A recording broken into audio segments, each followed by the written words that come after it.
Ok, então, boa tarde a todos, sejam bem-vindos, né? Mais uma reunião do Lógica Ladeira Abaixo. E hoje com a participação do Bruno, o Bruno, que é professor da Universidade Federal Fronteira Sul e que trabalha com temas de lógica e filosofia da lógica. Tive a felicidade de conhecer o Bruno quando eu estava na Unicamp. O Bruno fez o doutorado e fez também um pós-doutorado na Unicamp, no CLE, sobre Uhum. temas relacionados à teoria da informação. O Bruno tem, aliás, a tese dele recebeu o prêmio CAPES de tese, de melhor tese em 2019. Tem um trabalho muito legal, um trabalho brilhante sobre esse assunto. E eu acho que ele vai contribuir bastante para as discussões do nosso grupo, por isso que eu o convidei. E felizmente ele aceitou, está aqui hoje. É um amigo, um colega também. E é isso. Seja bem-vindo, Bruno. Fica à vontade para usar o tempo, o espaço do jeito que você quiser. A gente não tem nenhuma frescura aqui no grupo. Então, é isso aí. Fica à vontade e boa apresentação para todos nós. Beleza. Então, deixa eu começar. Em primeiro lugar, eu queria agradecer vocês aí, na verdade. Uma honra mesmo participar aqui no grupo de vocês. Eu já participei daquela vez do trabalho, acho que foi o Newton que apresentou, agora eu estou um pouco em dúvida, a memória está me traindo. Eu não me lembro se foi o Newton ou se foi o Henrique, mas o trabalho era conjunto dos dois. Então, eu agradeço mesmo o convite de vocês. Esse trabalho aqui, bem, o Guilherme já falou um pouco, meu trabalho é mais sobre teoria da informação, e a minha tese de doutorado é sobre teoria da informação. E na tese tem várias questões na literatura contemporânea sobre informação, tá? E uma das questões que me interessa muito, e foi a questão que eu ataquei na minha tese, é aquilo que se chama, pelo menos desde um artigo que o Hintica escreveu final da década de 60, se chama O Escândalo da Dedução, tá? Um nome muito ruim, mas o Hintica pensa o seguinte: olha, assim como tem um problema sobre a natureza da indução e sobre o tipo de, vamos dizer assim, de garantia epistêmica que o raciocínio indutivo pode dar, né, em processos de obtenção e justificação de conhecimento, também ele, né, que havia uma discussão ainda pouco explorada na literatura sobre, e um pouco semelhante, um pouco análoga, portanto, sobre a natureza da dedução. Assim como se poderia falar de um escândalo da indução, se poderia falar de um escândalo da dedução, né? E aí o problema é um pouco dual. O problema é a gente não tem grande dificuldade, em geral, para aceitar que processos de raciocínio dedutivo dão garantia epistêmica de uma conclusão, né? Ou seja, que uma certa conclusão se segue de um certo conjunto de premissas, isso não é um problema. Mas o problema é explicar o tipo de utilidade epistêmica que aquilo pode ter, né? Aquela coisa que a gente sabe, pelo menos desde Descartes, né?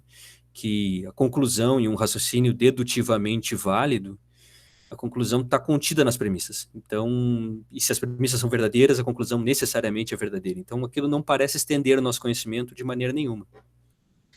E isso, em termos informacionais, se traduziria na ideia de que os raciocínios dedutivos eles não são informativos, eles não aumentam a informação que nós temos sobre o mundo.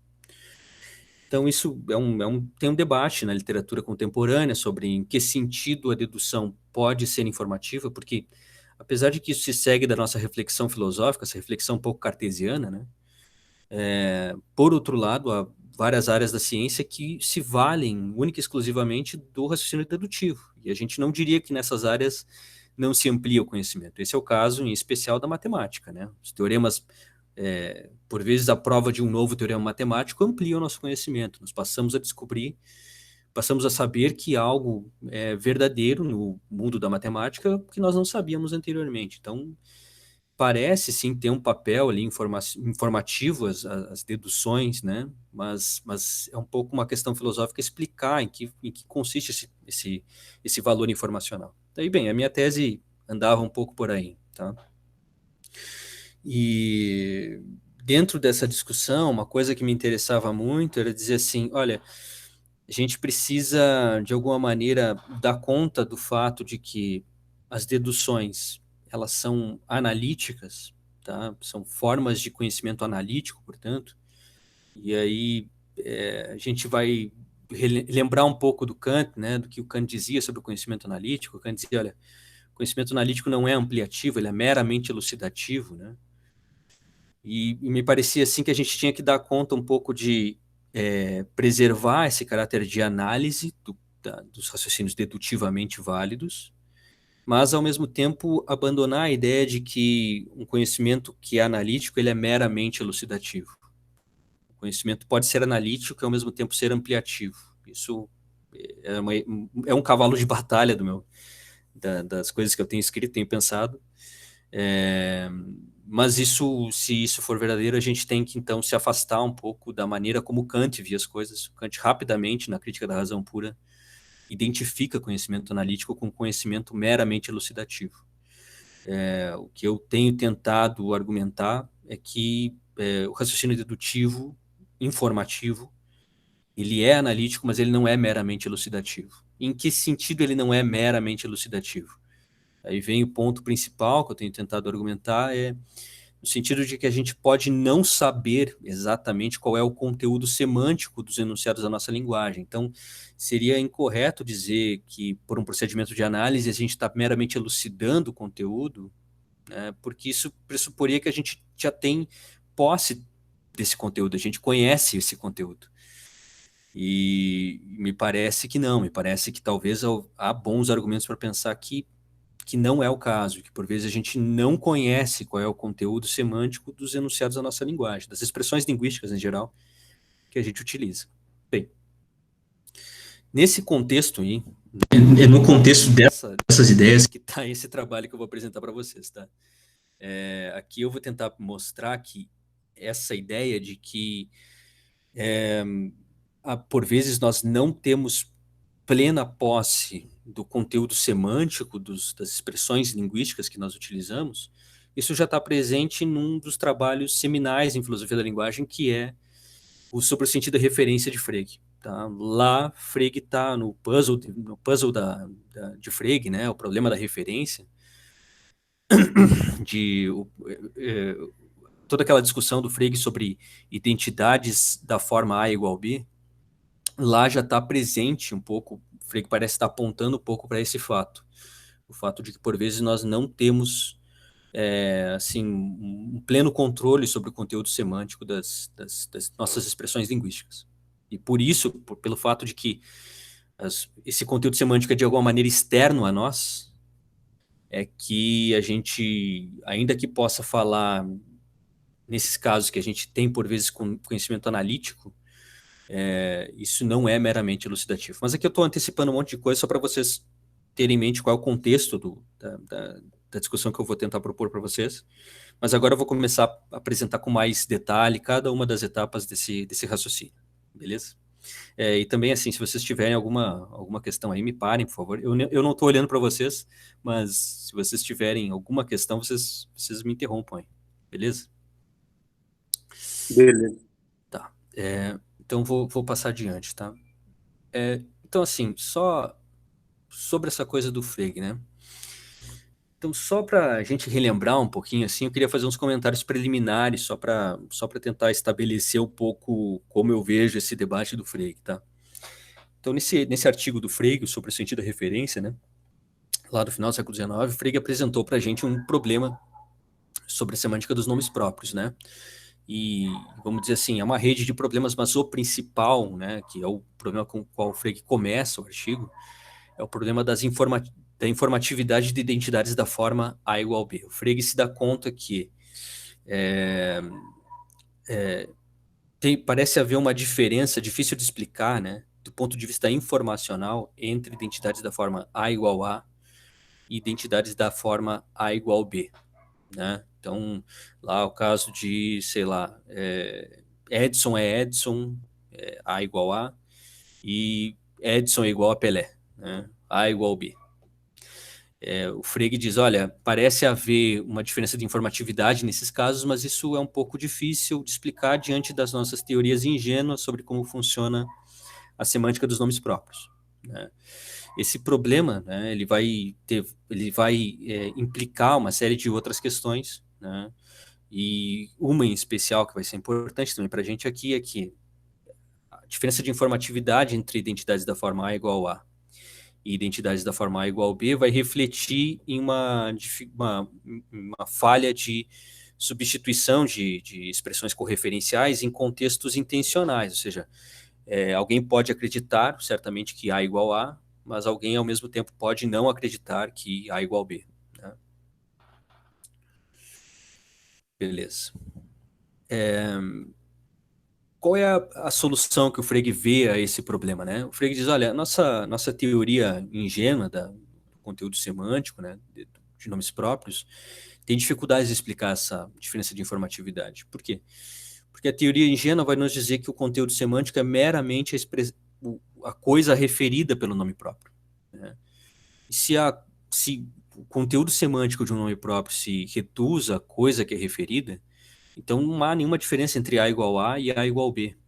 Porque em ambos os casos, se essas equações são verdadeiras, né? A primeira é certamente verdadeira, é trivial, mas a segunda não pode não ser verdadeira, né? Mas em casos onde ela é verdadeira, o que acontece? Acontece que A igual B referem a mesma coisa, né? A e B referem ao mesmo objeto, né? E se o conteúdo semântico dessas expressões se reduz a isso, se reduz a sua referência, então não há diferença nenhuma entre o que é dito por A igual A e pelo que é dito por A igual B, né? Então, qual é a solução um pouco ad hoc, né, que o Frege vai dar? O Frege vai dizer, olha, não pode ser só isso, então tem algum elemento a mais, certo? E esse elemento a mais é aquilo que ele vai chamar de sentido, né? Então, o que está faltando para entender, né, nessa explicação da semântica dos nomes próprios, para tentar dar conta desses casos informativos, é adicionar um elemento ao conteúdo semântico dos nomes próprios e dizer, olha, também tem os sentidos, né? Os sentidos é que explicam essa diferença, né? Então, no caso de identidade A igual B, ela é informativa porque aqui a gente está dizendo que duas expressões que têm sentidos diferentes correferem, certo? O sentido vai cumprir aí também todo um papel epistemológico, né, nesse caso do Frege, né, e por isso está associado ao aspecto informacional, né. O Frege vai dizer, olha, por que tem que ser o sentido e não alguma outra coisa? Bem, porque a informatividade está associada ao fato de que eu estaria descobrindo, quando eu descubro que A é igual a B, estaria descobrindo que dois modos de apresentação, né, apontam para a mesma coisa, apresentam a mesma coisa, né? Duas maneiras vamos dizer, de se direcionar à realidade, né? Duas facetas da realidade apontam para uma mesma coisa, né? Mas há uma série de dificuldades aí com a noção de sentido, né? Em primeiro lugar, essa é a dificuldade principal, né, que os teóricos da referência indireta têm tentado analisar aí já há um século, né, mais de um século, o que é sentido. Que é sentido. Como eu disse, a solução parece um pouco ad hoc, né? E a própria explicação que o Frege dá da noção de sentido, por vezes, é meio problemática também, né? O Frege tem soluções muito alusivas, né? Muito metafóricas, por vezes, né? Por exemplo, a metáfora da luneta e da lua, né? Então, é um pouco metafórico, né? Teria que ter uma solução um pouquinho melhor do que essa. Mas e uma outra dificuldade também que vai ser importante aqui para certas peculiaridades modais, né? Então, por exemplo, o que a gente deve dizer do ponto de vista modal sobre identidades da forma A igual B, né? Essas identidades informativas. Será que a gente deve dizer que elas são contingentes? Tá? É isso que o Frege nos diz, né? O Frege diz, olha, a informatividade dessas identidades está associada ao fato de que elas poderiam não ser verdadeiras, né? A igual a é necessário, e é uma necessidade trivial, né? Ela não pode ser falsa. E ninguém pode deixar de saber que ela é verdadeira, né? Mas A igual a B, alguém pode não saber que ela é verdadeira, e aí a questão é por quê? Por que alguém poderia não saber, né? Bem, aí a resposta que o Frege dá é associar uma certa modalidade dialética ali, né? Ele diz, olha, alguém pode não saber que ela é verdadeira porque ela é contingente. Tá? Então, vamos dizer assim, mundos possíveis, né? Do ponto de vista, vamos ler a coisa usando um pouco os recursos das lógicas epistêmicas, eu diria assim, há mundos possíveis onde isso não é verdadeiro, né? E esses mundos não são excluídos pela situação epistêmica da pessoa, né? Então, o mundo possível que caracteriza a situação epistêmica do sujeito também acessa esses mundos onde A igual B não é verdadeiro. Então, A igual B seria contingente, aí a informatividade está associada a isso, né? Então, enquanto A igual A é necessário, A igual B seria contingente. Tá bem? Essa é a resposta que o Frege dá. A gente sabe, em função dos argumentos de Kripke depois, né, no desenvolvimento de uma teoria da referência direta, é que esse tipo de ideia é muito problemática. A ideia de que identidades da forma A igual B sejam contingentes é um pouco problemático, em função de certos argumentos contrafactuais, tá? Aí o Kripke vai dar uma série de exemplos disso, né? Então, pareceria haver pareceria que a gente deveria aqui tentar preservar o caráter de necessidade de A igual B, tá?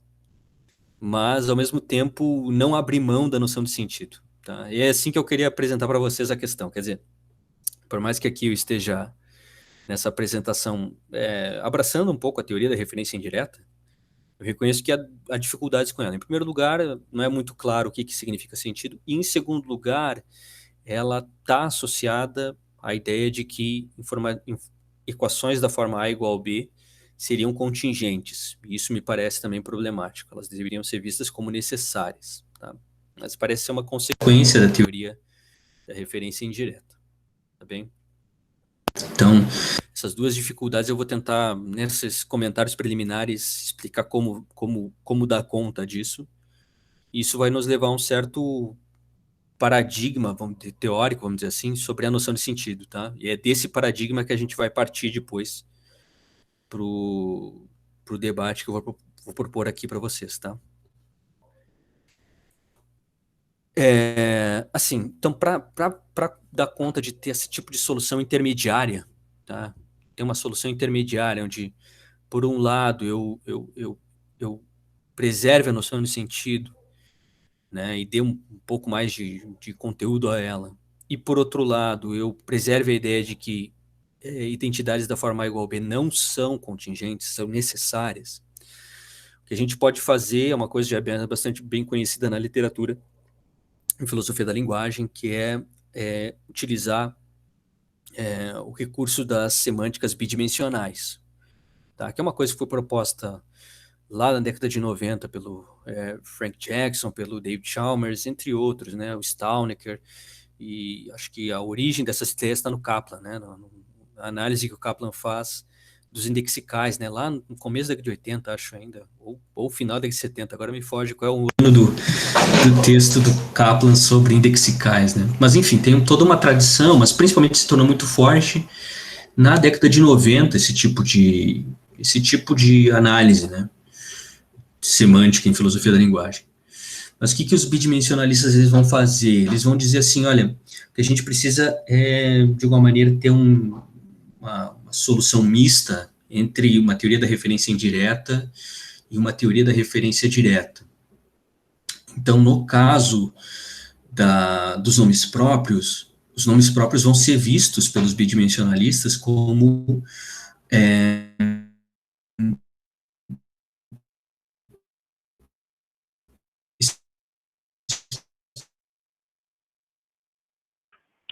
Acho que travou, bicho. Deu um pau aqui, né? Bruno. Então ele... Bruno. Tá me ouvindo, Bruno?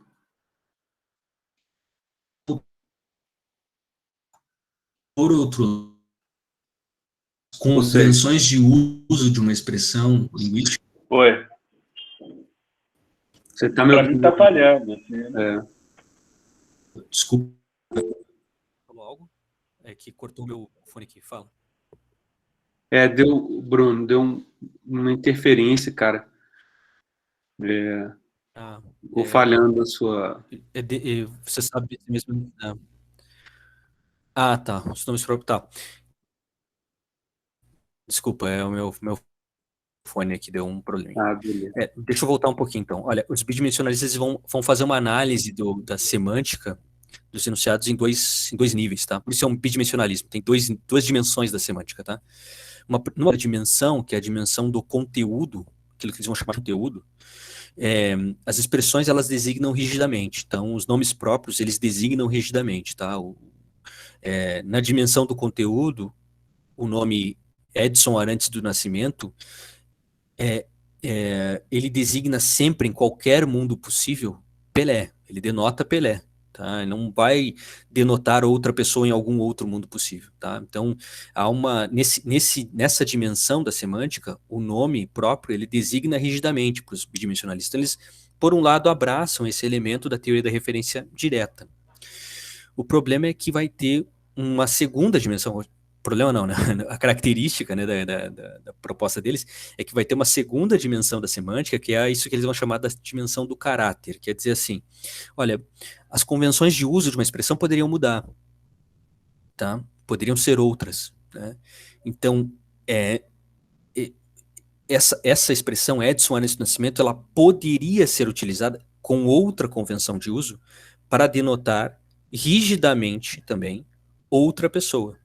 E daí, com essa convenção de uso, em todos os mundos possíveis, ela denotaria alguma outra pessoa. Por exemplo, eu poderia me chamar Edson Arantes do Nascimento. E as convenções de uso dessa expressão pegariam a mim, né? Mas nesse caso contrafactual, ainda assim a expressão denota rigidamente. Então, em todos os mundos possíveis, com essa convenção de uso, esse nome denota a outra pessoa, a não Pelé, né? Denota a mim, no caso. Tá?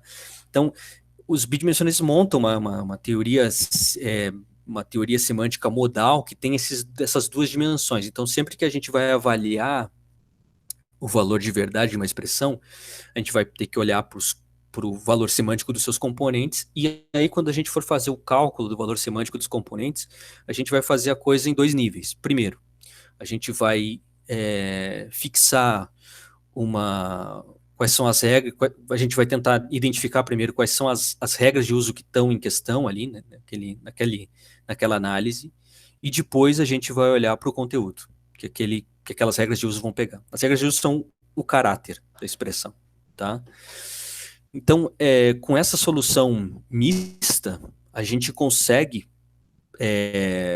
sempre dizer para uma certa expressão, né, para uma certa identidade da forma A igual a B, se ela é verdadeira, o conteúdo dessa expressão é verdadeiro em todos os mundos possíveis, e, portanto, é necessário, tá bem? Mas, por outro lado, a gente vai conseguir capturar um certo elemento a posteriori, de todo modo, né? Porque um sujeito epistêmico pode não saber de antemão quais são as regras de uso daquelas expressões. Então, ele precisaria, eventualmente, ir ao mundo para descobrir quais são as regras de uso dessas expressões. Tá? E esse ir ao mundo, então, caracteriza esse elemento a posteriori. Quando ele vai ao mundo, ele pode, eventualmente, descobrir que uma identidade dessa forma é verdadeira, mas aquilo que ele descobriu é necessariamente verdadeiro. Então, eles dão conta desse elemento. Né? Por um lado, preservam o elemento de que o fato de que essas identidades, a verdade delas só pode ser descoberta a posteriori, por vezes, mas, ao mesmo tempo, preservam o caráter de necessidade dessa equação. Tá? Onde está o sentido aqui? O sentido é justamente o caráter. Tá? Aqui, também uma coisa que eu devo dizer é que nem todos os bidimensionalistas, eles entendem que o caráter é o sentido. Isso é uma interpretação especificamente do Frank Jackson. Tá? Frank Jackson dá uma análise dos sentidos em termos dos caráteres. Tá? Então, o caráter seria uma função, tá? Do ponto de vista modal, tá? Seria uma função que em cada contexto de uso da linguagem, ele vai, vamos dizer assim, estabelecer quem é o referente daquela expressão. Mas veja, nesse contexto de uso, de todo modo, né, o referente ele está associado rigidamente à expressão, tá? Então tem uma dupla dimensão semântica aqui, tá certo? Então, eu queria só mencionar isso porque é daí que eu vou partir, tá? Então, por mais que eu esteja defendendo uma teoria da referência indireta aqui, ela tem essa cara, tá? Ela tem essa cara do bidimensionalismo semântico, tá certo? A gente aqui está entendendo sentidos como caráteres, tá? Como essas funções modais, então, que variam para cada contexto de uso da linguagem, quais são as regras de uso daquela expressão linguística, a qual o caráter está associado, no caso aqui especificamente os nomes próprios, né? Mas, por outro lado, né, fixado uma regra de uso e fixado, portanto, um conteúdo semântico para aquela expressão, depois esse conteúdo está associado rigidamente à expressão, tá?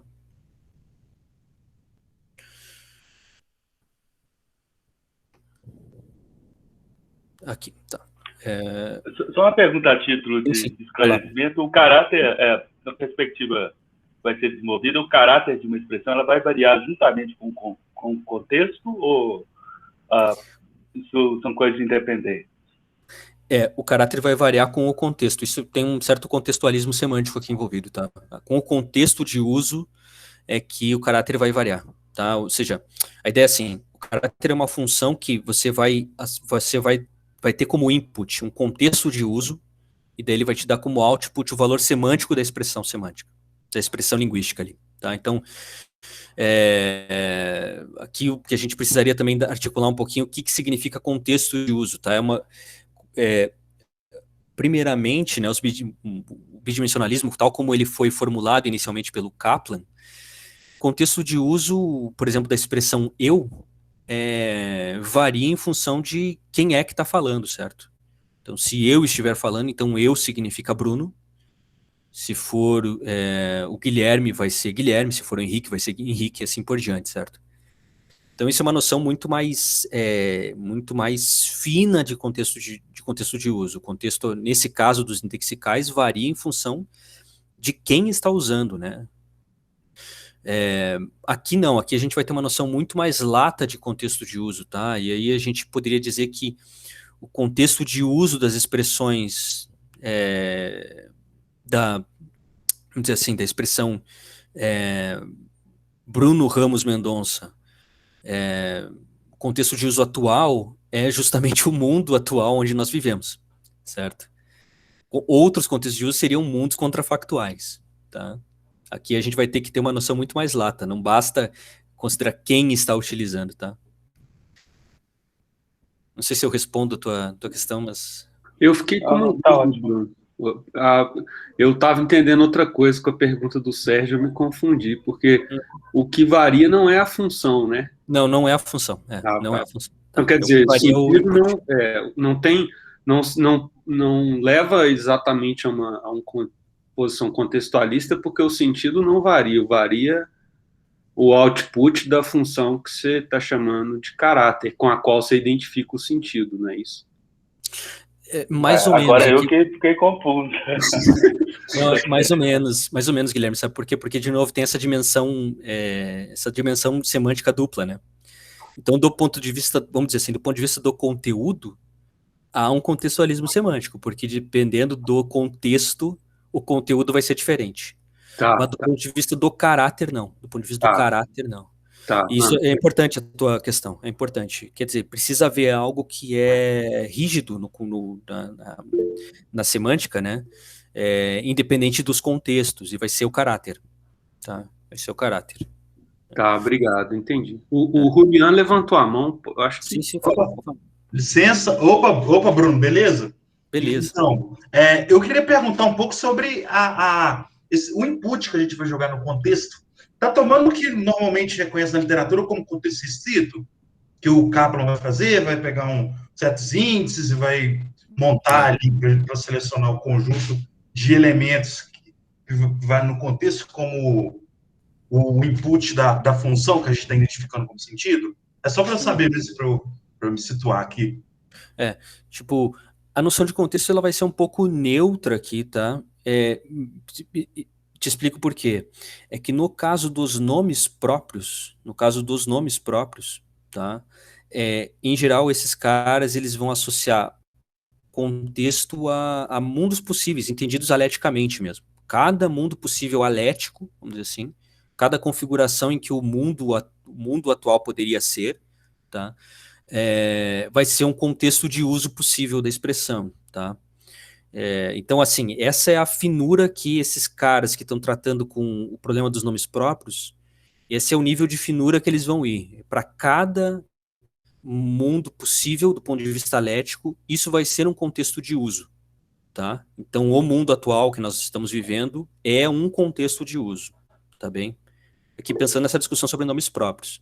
Mas pra gente, depois no final eu vou voltar a isso, tá? Pra gente aqui na discussão que eu vou chegar depois, que é uma discussão sobre lógica especificamente, aí a gente vai ter que ter uma divisão de contextos de uso menos fina, tá? Daí não vai ser para cada mundo possível, alético, vai ser um contexto de uso, mas sim certas coleções de mundos possíveis vão ser um contexto de uso, tá? Vai ser menos fina do ponto de vista o que vai separar um contexto de uso de outro, tá? Beleza, obrigado. Ficou meio numa promissória ainda, mas eu volto ainda nesse ponto para tornar mais preciso essa diferença aí, tá bem? Bruno, beleza, então tá. Sim, diga, Guilherme. Então, é porque tem mais uma pergunta no chat de esclarecimento, aí se você quiser deixar para responder depois, só dá uma olhada aí. Deixa eu dar uma olhadinha. É que eu passou batido que não aparece para mim aqui. Imaginei, por isso que eu te...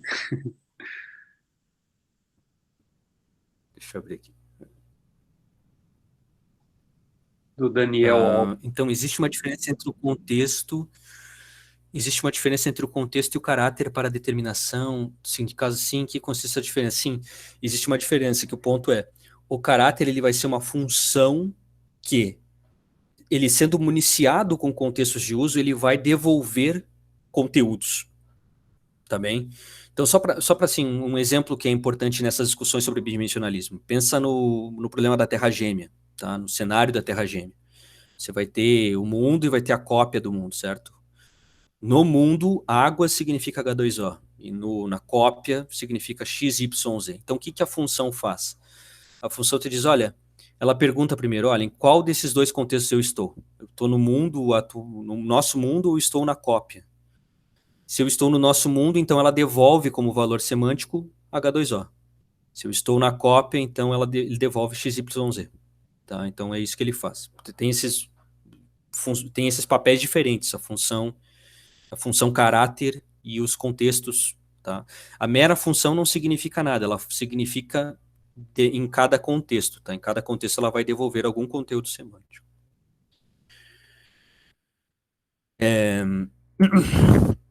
Tá bem.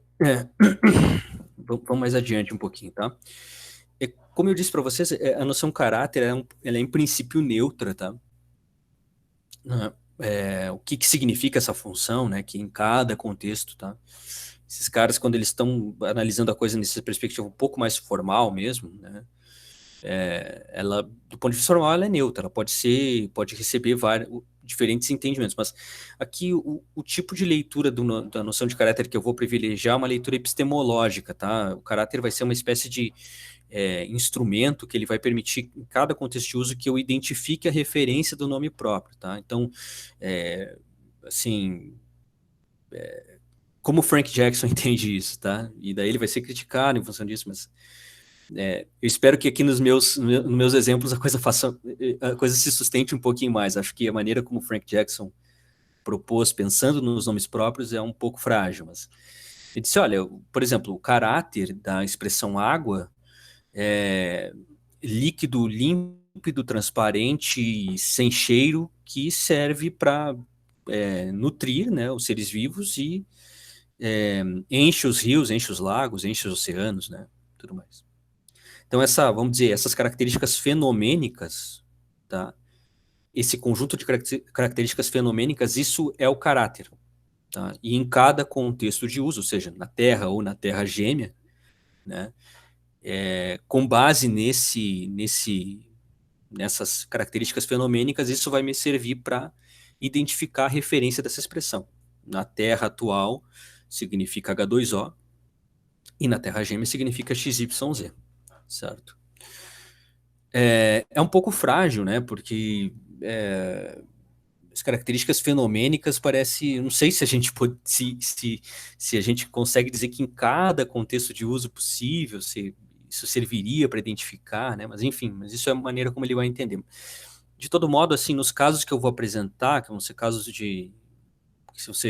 lógicos, vamos dizer assim, a gente vai seguir numa linha muito parecida com a do Frank Jackson, tá? O importante aqui é que o caráter é alguma coisa que vai ter esse papel epistemológico, ele vai servir para que a gente vai nos auxiliar na identificação da referência da expressão em questão, tá bem?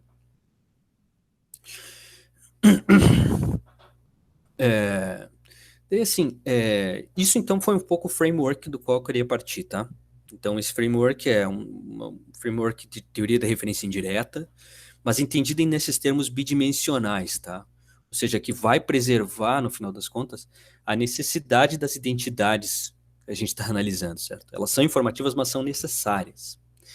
Só que uma coisa que é interessante é dizer assim, olha, se a gente entende que A igual B é uma identidade necessária, que eu poderia não saber de antemão, descobrir seu valor de verdade é informativo, mas é necessário. Qual é a noção de necessidade que está associada aqui? O que significa necessidade nesse contexto? Tá? Essa é um pouco uma questão que vai nos interessar aqui, tá bem? Daí, assim, recentemente, numa discussão lá na lista de lógica, né, eu fiz um post lá, na verdade eu fui meio provocado por uma postagem anterior do Anderson, acho que trabalha na PUC São Paulo, se não estou enganado. E ele falou ele fez uma discussão mais sobre ensino de lógica, como ensinar certas coisas, né, sobre o caráter formal da lógica, mas daí eu fiquei pensando sobre exatamente o puzzle de Frege, justamente essas coisas com as quais eu tenho trabalhado.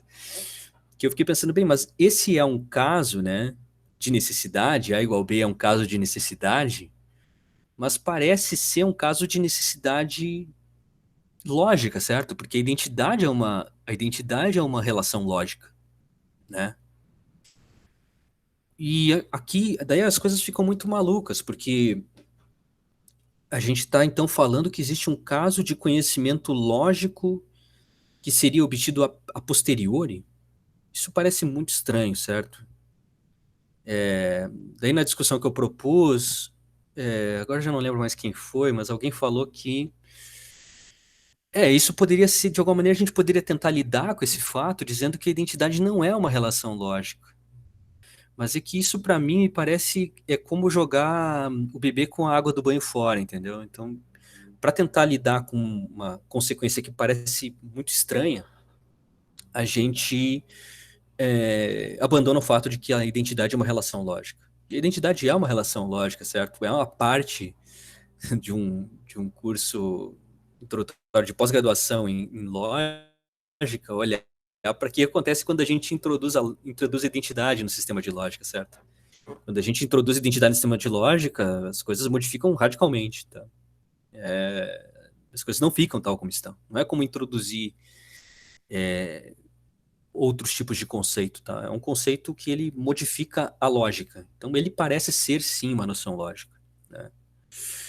Enfim, daí eu fiquei um pouco pensando nisso, né? Mas lá nessa discussão eu falava, parece ser um caso de necessidade analítica. Isso também foi bastante informativo para mim, porque eu nunca tinha me dado conta como o conceito de analicidade, ele é um conceito ambíguo, tal como proposto, por exemplo, tal como a gente encontra a discussão sobre a analicidade nos dois dogmas do empirismo do Quine, né? Ele é um conceito ambíguo, porque por um lado, quando a gente fala em analítico, a gente está falando de algo que é obtenível por análise, certo? Isso parece ser um certo tipo, então tem uma nuance epistemológica no conceito. Como eu obtenho esse tipo de conhecimento? Eu obteria por análise, né? E por outro lado, né, e basicamente toda a discussão do Quine nos dois dogmas vai muito, esquece essa primeira nuance e vai muito pela segunda, como se a gente ainda estivesse falando do mesmo conceito. Por outro lado, a gente diz, por exemplo, que uma verdade analítica é uma verdade que depende do significado, né? Que aqui a gente teria, parece, uma nuance muito mais propriamente semântica, tá? Só que, veja, a gente poderia, em princípio, distinguir uma verdade que é obtível, uma verdade que depende do significado, do modo de obtenção dessa verdade, tá? Pelo menos em princípio, né? Talvez depois na argumentação você poderia acabar identificando, mostrando que uma verdade que depende do significado só pode ser obtível por análise, mas em princípio são conceitos diferentes, tá? Eu nunca tinha me dado conta disso, fui me dar conta nessa discussão aí. Então, assim, só por isso, esses dois polos, vamos dizer assim, do conceito de analiticidade, me fizeram depois abandonar essa maneira de colocar coisa. Eu não sei se eu diria que é um caso de conhecimento analítico, que A igual B, por ser necessário, é analítico. Eu acho que talvez a gente devesse ser um pouco mais preciso e dizer, é um caso de conhecimento lógico, tá? Mas que é conhecido a priori, tá? Dizer que é analítico, acho que confunde ainda mais as coisas. Não sei se eu diria que é analítico, tá? Parece depender do significado, e nesse segundo sentido é analítico. Mas enfim, para tentar me comprometer com menos coisas, eu diria que é lógico. É um caso de conhecimento lógico justamente porque é um conhecimento sobre identidade. Identidade é uma relação lógica. Mas é uma verdade lógica obtível a posteriori, tá bem? Enfim, essas coisas elas acabam, depois elas se inserem uma série de debates em filosofia da lógica que são importantes hoje, em especial, né, todo esse debate sobre se a lógica é uma exceção entre as ciências, tá? E aqui, de novo, a gente deveria pensar no Quine, né? Pensar no holismo quiniano, né? Será que descobertas em outras áreas da ciência podem repercutir em descobertas lógicas? Podem levar a descobertas lógicas? Ou será que a gente deveria adotar uma postura mais de isolamento da lógica com relação às outras ciências? Dizer, olha, a lógica é um campo isolado das outras ciências, claro que as outras ciências pressupõem a lógica, mas a matéria da lógica fica na lógica. Essa é um pouco uma questão que está posta na literatura hoje em dia. Há filósofos que são anti-excepcionalistas, né? Eu não sei o que pensar sobre essas coisas, mas eu acho que sim, a gente deveria dizer que as identidades da forma A igual a B também são identidades lógicas. Também. São necessárias porque são identidades lógicas. Mas, nesse caso do puzzle de Frege, por vezes, a verdade delas não está dada de antemão ao sujeito, ele precisa ir ao mundo para descobrir que elas são verdadeiras. Tá? Ô, Bruno. Sim, pode falar. Só um minutinho, acho que o Henrique levantou a mão, e aí... Vai lá. Fique à vontade. Ô, Bruno, você mencionou essa intuição sobre essas duas noções de analicidade, cara, e eu sei, possivelmente vocês talvez já tenham esbarrado sobre isso, mas tem essa distinção que o Boghossian fez, o Paul Boghossian, não sei se...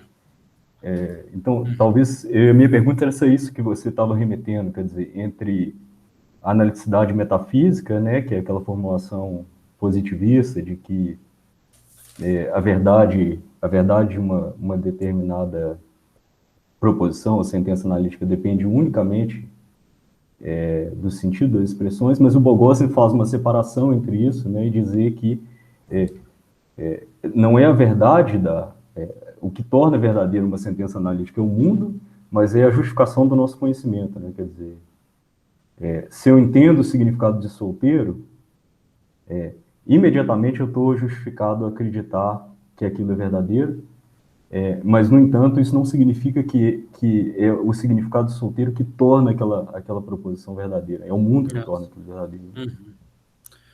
Cara, eu vou te dizer, eu tenho que ler ainda esse texto do Boghossian. Eu já bati com ele, eu sei que ele é importante, mas eu nunca li o texto. Eu sei que é um clássico mesmo na discussão sobre a analicidade, mas eu nunca li esse texto. Eu acho que sim, acho que Acho que ali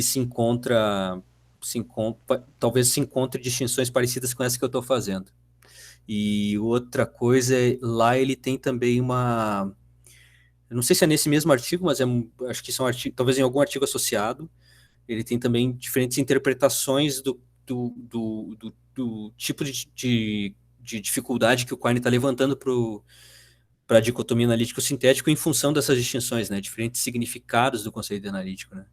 Mas eu não conheço direito, cara. Teria que ler mais a respeito. Eu nunca li esse texto. Mas te agradeço eu lembrar dele, porque é uma coisa que eu preciso fazer ainda. Bacana.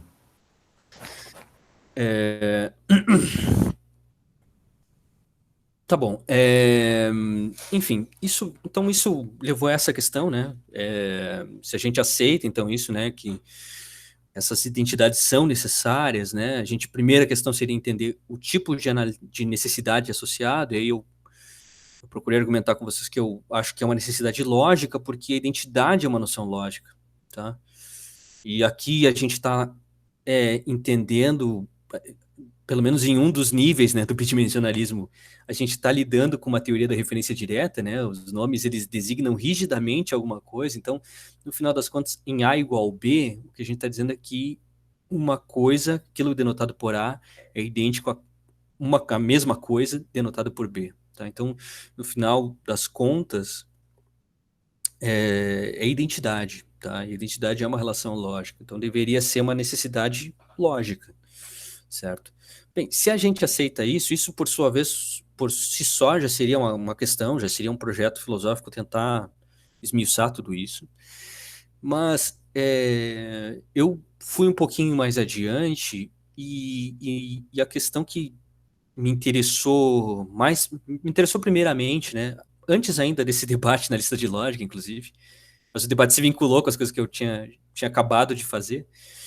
É o seguinte, se a gente aceita, então, que o puzzle de Frege ele está falando de um problema, então, de ignorância sobre a lógica, então, quando eu não sei que A igual B é verdadeiro e A igual B é verdadeiro, eu não sei uma verdade lógica, isso, então, poderia apontar, essa é a minha questão, poderia apontar que isso é um caso particular de um fenômeno mais pervasivo em epistemologia da lógica?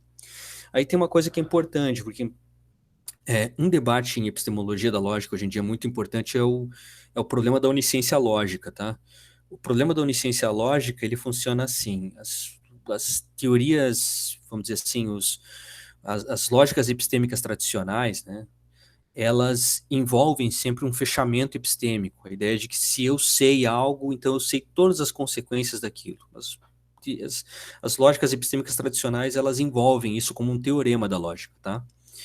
Isso parece irrealista, certo? Alguém pode não saber quais são todas as consequências daquilo no que ele acredita, tá? Então, aí, na tentativa de formular, né,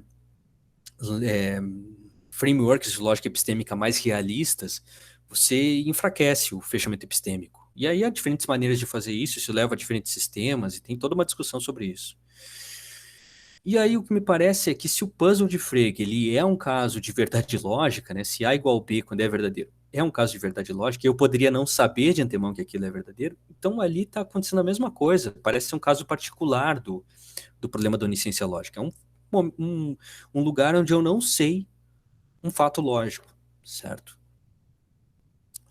Então, assim, isso por si só já deveria nos levar a crer que sim, o puzzle de Frege está no contexto de uma série de questões mais amplas sobre a própria natureza da lógica, a natureza epistemológica da lógica, como eu posso não saber fatos lógicos, em que condições eu posso não saber um fato lógico e assim por diante, né? Mas, mais especificamente, isso que eu procurei argumentar num artigo que eu publiquei recentemente, é possível generalizar o puzzle de Frege. Então, não só o puzzle de Frege está inserido nessa questão maior sobre a onisciência lógica, mas também o puzzle de Frege ele é só uma parte de uma família de problemas dentro dessa discussão sobre a onisciência lógica. Então, essa família eu estou chamando de uma família de casos generalizados do puzzle de Frege, tá bem? E é basicamente isso que eu tenho feito mais recentemente, analisar essa família de casos generalizados.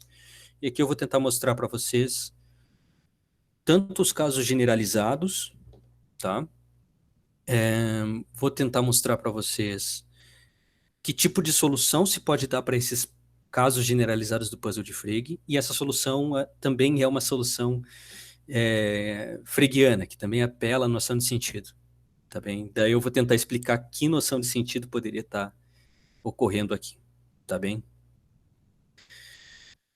Beleza. Então, assim, quais são esses casos generalizados? Esses casos vão envolver, se os casos originais de Frege envolviam nomes próprios, esses casos generalizados vão envolver quantificadores, tá bem? Por que eu poderia fazer isso? Porque os quantificadores também podem ser vistos, por sua vez, como expressões denotativas, tá? Quando eu digo João é magro, eu estou falando de João especificamente, mas quando eu digo alguém é magro, eu também estou falando de um certo sujeito, mas esse sujeito é genérico, né? Do ponto de vista, vamos dizer assim, de uma lógica infinitária, quando eu digo existe x, tal que x é f, x é magro, sei lá, isso tem o mesmo sentido de uma disjunção. Opa. Isso tem o mesmo sentido de uma disjunção, né, de uma disjunção infinita. Tá? Estou dizendo, olha, ou João é magro, ou Mário é magro, ou Alberto é magro, e assim por diante, né? Então, assim, no final das contas, a gente poderia entender os quantificadores como abreviações, né, de expressões infinitárias, e abreviações que nos retornam a um âmbito finitário, onde eu consigo dizer finitariamente algumas coisas, né? Então, elas também são expressões denotativas, tá bem? E onde estaria o caso, o que estaria acontecendo nesses casos generalizados? Então, no caso original de Frege, né, eu não sei que dois nomes próprios denotam a mesma coisa, correferem. E a gente poderia, então, utilizar uma terminologia mais antiquada e dizer, tem a mesma extensão, certo? E daí, no caso dos quantificadores, a gente poderia também encontrar casos onde a mesma coisa está acontecendo. A gente olha para sentenças onde ocorrem múltiplos quantificadores e a gente pode não saber muito bem como esses quantificadores se relacionam do ponto de vista extensional também. Por exemplo, deixa eu dar um exemplo para tornar as coisas um pouquinho mais palpáveis. Pensem no seguinte exemplo, tá? Pensem nessa fórmula aqui. Não para todo x existe y, phi de x e não phi de y. Esse assim, eu estou usando um caso bastante simples. Ele, de certa maneira, ele é uma amostra, tá? É uma amostra de casos mais complexos, tá? Para a gente entender o que eu estou querendo dizer aqui, vamos olhar para como se provaria a validade dessa verdade lógica, esse enunciado completo aqui. Ele é uma verdade lógica? Como se provaria ele com o método de tablôs semânticos, né? No método de tablôs, o que eu faço é justamente fazer uma análise semântica da fórmula. Por isso, por vezes, eles são chamados de tablôs analíticos, tá? Porque você faz uma análise semântica da fórmula, tá bem? Também tablôs semânticos, por vezes, se chama tablôs semânticos, né? O que os tablôs fazem? Por exemplo, para provar a validade dessa fórmula, eu pego a sua negação, ou seja, ela já é uma negação, certo? Então, o que eu faço é simplesmente omitir a negação no começo aqui, para a fórmula negada apenas, né? E para provar que essa fórmula completa, não para todo x existe y, que essa fórmula completa ela é uma validade, o que eu vou fazer é provar que a sua negação é uma contradição. Tá? É assim que os tabulos funcionam, né? Eles funcionam por refutação. Para provar que A é uma validade, eu vou provar que não A é uma contradição. Certo? Então, como funciona? Basicamente, a gente vai fazer uma análise seguindo certas regras. As regras que vão ser importantes para a gente aqui são duas, principalmente, tá? A primeira é, se algo vale para todo x, então ele vale para cada x, certo? Então, eu posso substituir o todo x por qualquer termo singular ali, tá bem? Então, a transformação da Fórmula 1, da linha 1 na linha 2, envolve a eliminação ali do quantificador universal e a substituição da variável quantificada x por um termo singular qualquer, um da minha escolha, tanto faz, tá? Na transformação da segunda para a terceira linha, aí já tem uma regra diferente. No caso dos existenciais, eu não posso dizer que para qualquer um vale. Se vale existe y, existe algum y, mas não é que isso vai valer para todo y. Então a regra no uso dos tableaus faz o seguinte, utiliza uma constante nova, que não apareceu antes na sequência dedutiva. Tá? Isso já vai dar conta de eu, pelo menos, não pressupor, né, que para alguém que não tem aquela propriedade, que ele tem aquela propriedade. Tá? Então, sempre introduz uma constante nova. Então, aí, na transformação de 2 para 3, o que a gente faz é eliminar existe y e substituir a variável quantificada y por b, uma constante nova, certo? Daí, para eu provar que essa fórmula inteira, a fórmula que está na linha 1, ela é uma contradição, o que eu vou fazer é tentar gerar um certo fechamento dessa sequência aqui, dessa sequência de linhas, onde eu vou mostrar que a gente consegue, fazendo uma análise da fórmula, gerar uma contradição. Tá? Basicamente, o que a gente vai fazer. Para mostrar que a fórmula na linha 1 é uma contradição, a gente vai fazer uma análise semântica dela, mostrando que, no fim dessa análise, a gente vai encontrar uma contradição. Tá? Se vocês olharem lá em 6 e 7, a contradição é entre φ de B e não φ de B. Essa é a contradição. Eu, ao mesmo tempo, estaria dizendo que B é φ e, ao mesmo tempo, estaria dizendo que B não é φ. Essa é a contradição. Então, a contradição envolve B, certo? Envolve B, que foi a constante que eu introduzi quando eu transformei a linha 2 na linha 3, quando eu eliminei o quantificador existencial. Beleza. Só que agora, para eu chegar na minha contradição, eu vou ter que fazer...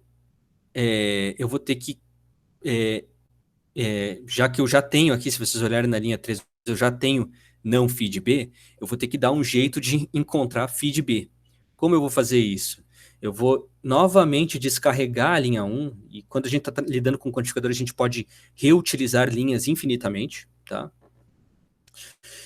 A gente vai descarregar novamente o quantificador universal na linha 1, agora eliminando o quantificador universal e substituindo a variável quantificada x por uma constante que apareceu anteriormente na sequência dedutiva.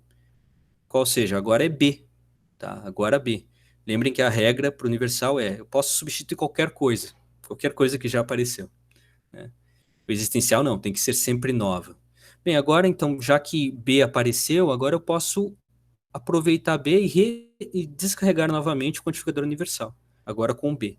E isso vai gerar então a fórmula 4 para a gente, onde agora eu vou ter ali dentro φ de B. Portanto, agora eu já consegui chegar em não φ de B e chegar em φ de B. E daí no resto da sequência eu vou simplesmente dar um jeito de descarregar esses dois lados aí da contradição, tanto φ de B quanto não φ de B. Tá certo? Uma coisa que foi importante aqui, nesse processo, isso que eu gostaria de chamar a atenção a contradição envolve um certo conflito entre os quantificadores universal e particular.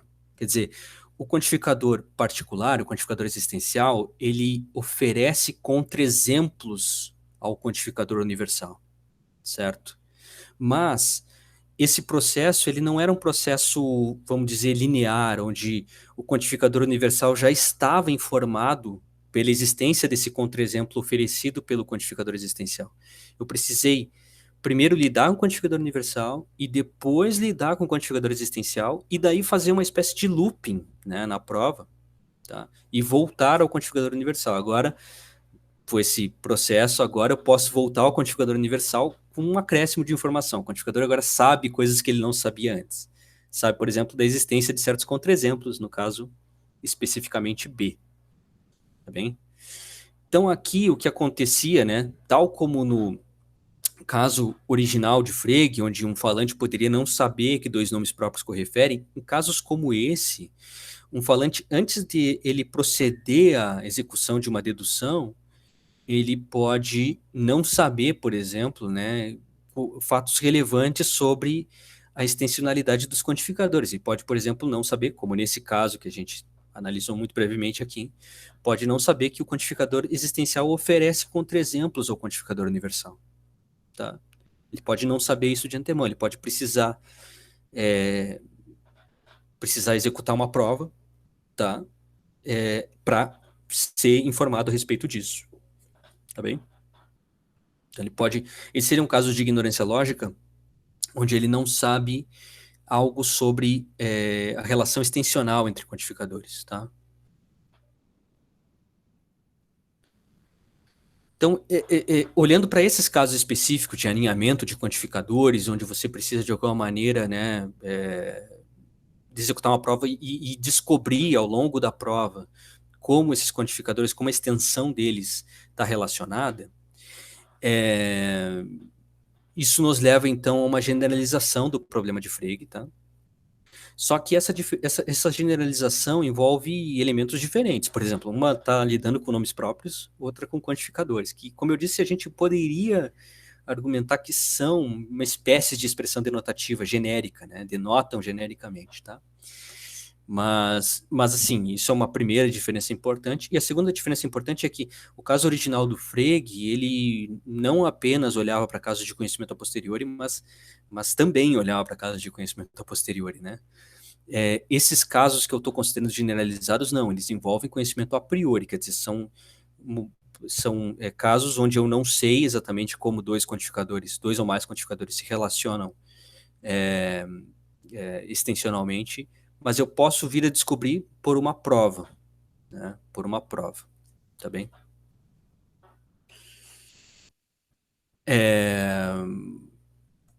Mas, de todo modo, assim, eu acho que eles são casos de uma mesma família, porque ambos eles ilustram um certo tipo muito enfraquecido de externalismo semântico, tá? Que é justamente essa ideia de que pode haver uma certa falha de correspondência entre o conteúdo semântico de certas expressões linguísticas e o meu conhecimento, né, ou a representação que eu faria, a representação epistêmica que eu faria desses conteúdos, certo? Então, nesse caso aqui dos quantificadores é isso, né? Eu posso entender o que essa fórmula diz, né, mas eu posso não saber como o conteúdo semântico dos quantificadores se relaciona entre si. Posso não saber fatos específicos sobre o conteúdo semântico deles. Tá bem? Então, me parece aqui que em ambos os casos há um certo externalismo semântico, né? No caso do puzzle de Frege, né, entendendo as coisas pelaquela perspectiva bidimensionalista, se trata de um caso de externalismo semântico. Eu não sei que o conteúdo semântico de duas expressões A e B é o mesmo, né? Ambas correferem. Tá bem? Assim, então, isso até aqui só para dizer que a gente está, de fato, lidando com o caso generalizado do problema de Frege, tá?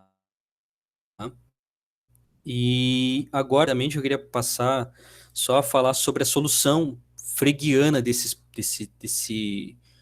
casos, tá? Tal como no caso de Frege, aqui também eu vou tentar desenvolver uma solução que envolve a noção de sentido, tá? Aqui tem um debate importante com o Russell, mas eu não vou desenvolver. Quem me chamou a atenção a isso foi um professor da UFSC lá, o Jerzy, que ele disse, olha, é interessante, porque no caso do Russell, o Russell, ele, no sobredenotação, né, o Russell, ele vai justamente fazer aquela análise lógica das descrições definidas, separando, vamos dizer, o aspecto descritivo do aspecto quantificacional, para tentar, de alguma maneira, lidar com uma separação entre referência e sentido, né, e os quantificadores não envolveriam sentido. E aqui você está dizendo que os quantificadores envolvem sentido. Acho que sim, acho que tem aí um debate importante com o Russell, quer dizer, parece que eu estou dizendo uma coisa que vai é contrário ao que o Russell diria sobre o assunto, né? Enfim, daí eu quero só explicar para vocês, então, a solução, né, a solução que eu estou querendo desenvolver é dizer que nesses casos o que está acontecendo, esses casos de ignorância lógica são possíveis justamente porque a gente não sabe que os sentidos de dois quantificadores, dois ou mais quantificadores, capturam a mesma extensão, tá bem? Mas deixa eu tentar desenvolver o que significaria o sentido de um quantificador, tá? E aqui, tentando explorar aquela leitura epistemológica, né, da noção de caráter, da noção de sentido, eu diria, mas isso que eu vou dizer, eu acho que vale para os quantificadores, tá? Não sei se vale para outras expressões lógicas, tá? Mas acho que para os quantificadores, sim. Eu diria que a gente está que o nosso uso, né, de quantificadores, ele é intermediado por uma espécie de representação default, tá? Derrotável, né? Da extensão dos quantificadores, tá? O que significa isso, tá? Significa assim, sempre que um falante usa uma expressão universal da forma todo x φ, né? Ele deve saber pelo menos o seguinte, ele deve ter um critério de uso, né? Um critério que vai ser dinâmico, né? Ele vai ter um certo tipo de controle um controle temporário, né? Dinâmico sobre o conteúdo semântico dos enunciados ali. Ele deve saber pelo menos que fórmulas desse tipo, elas são verdadeiras se não há contra-exemplos a fórmula, certo? Então, para todo x, φ de x é verdadeiro se não há nenhum contra-exemplo a isso. Não há nenhum cara que eu poderia apresentar que não seja φ, certo? Ele precisa saber isso. Então, qual vai ser a representação, qual vai ser, então, esse instrumento epistemológico que vai ajudá-lo, né, a utilizar essa expressão, né? Ele vai ser justamente um conhecimento de que todos os caras que apareceram até agora no jogo discursivo não são contra-exemplos a φ. Por isso que essa ideia aqui ela vai ser mais facilmente formalizável a partir de uma semântica default para quantificadores, tá? A ideia de que para todo x φ, então significa, assim, literalmente uma semântica default, né? Os casos mais padrão, né, de semântica default envolvem isso. Olha, para todo x φ, então, até esse instante temporal não há contra-exemplos a φ. Em geral, quem defende semânticas default está fazendo uma análise semântica dos quantificadores. Aqui, o que eu estou fazendo é uma análise epistemológica. Eu estou dizendo que a nossa representação epistemológica dos quantificadores tem essa característica. A gente utiliza quantificadores de acordo com esse critério. Olha, eu sei que vale se eu não tenho consciência de contra-exemplos. Se eu tenho consciência de contra-exemplos, isso eu não posso mais me comprometer com a validade dessa fórmula. Tá? E essa leitura ela é sugerida ou ela é compatível, assim, ela está muito, muito associada, né, a uma certa leitura negativa do quantificador universal, né? A ideia de que, olha, quando vale para todo x, significa que não há contra-exemplos, né? Essa leitura negativa é uma leitura que não envolve importe existencial, por exemplo, né? Então, se eu aceitasse que o quantificador universal envolve o quantificador universal afirmativo, tal como tem esses debates em pragmática, né?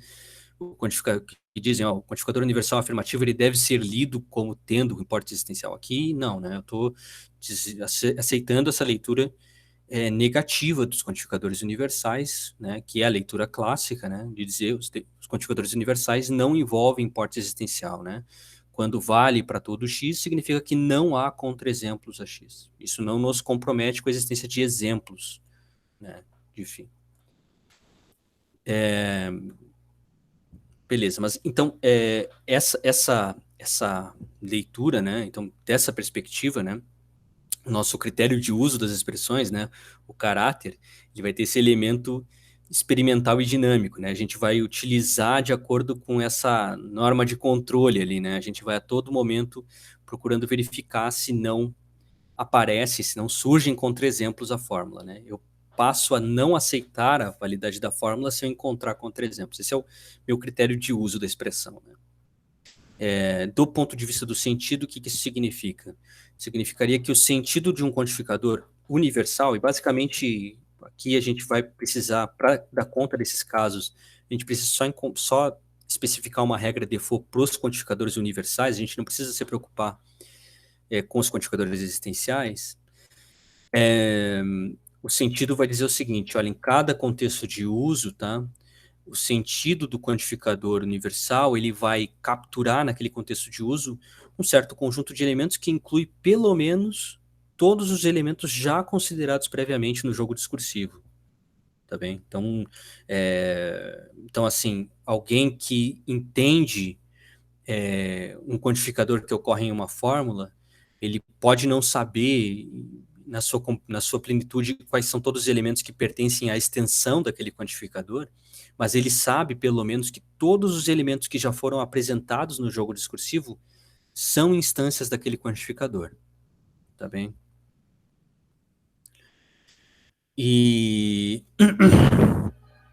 assim, eu tô tentando tô tentando na apresentação fugir um pouco da parte mais técnica, mas também tem eu também escrevi um outro artigo onde eu tentei tornar mais claro essas ideias que eu estou apresentando, essa noção de sentido quantificacional aqui, em termos de uma semântica de jogos, tá? Mas eu acho que eu vou acabar só passando mais rápido por ela, porque eu acho que já tem muito material aqui. Mas assim, o que basicamente eu procurei fazer é uma semântica de jogos, né? Tem várias aplicações da noção de jogo em lógica, tá? Aqui o que eu estou chamando de semântica de jogos é um jogo de dois jogadores, né? Adversarial, né? Eles estão disputando entre si, um está tentando ganhar do outro, né? E basicamente o que eles fazem é o jogador, que eu vou chamar de verificador, e o outro é o falsificador, eles estão com uma fórmula, tá? O verificador começa com uma fórmula, e eles vão juntos, eles vão analisar semanticamente aquela fórmula, tá? E aí vai ter uma série de regras, então, por exemplo, quando eles lidam com uma negação, no próximo passo eles pegam a fórmula que foi negada e trocam de papel, um passa a fórmula para a mão do outro, né? E assim por diante, tem várias regras nessa análise, mas o que é importante é que tem uma condição de vitória para cada um dos jogadores, que se no final do jogo, aquele que tiver com a fórmula na mão, a fórmula ela for verdadeira, então ele ganha, tá bem? Basicamente é isso, né? E aí isso dá uma semântica para a lógica clássica, certo? E para outras lógicas também. Isso foi uma coisa proposta pelo Hindka na década de 60 e 70, tem todo um uso desses sistemas, principalmente para análise de quantificadores, tá?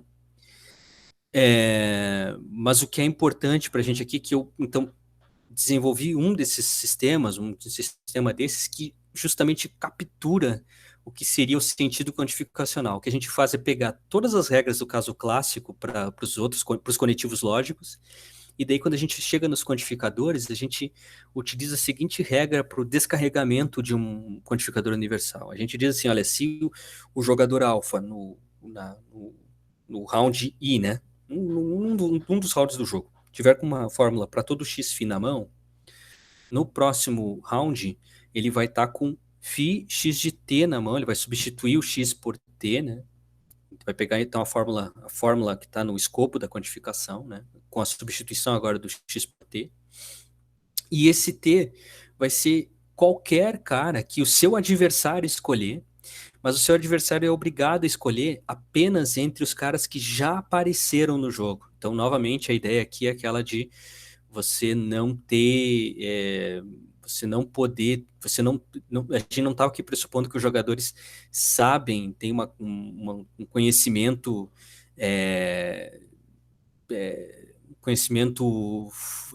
anormal, irreal, né, sobre todos os elementos que estão no escopo de quantificação, estão no conjunto de quantificação de um quantificador, certo? No domínio do quantificador, né?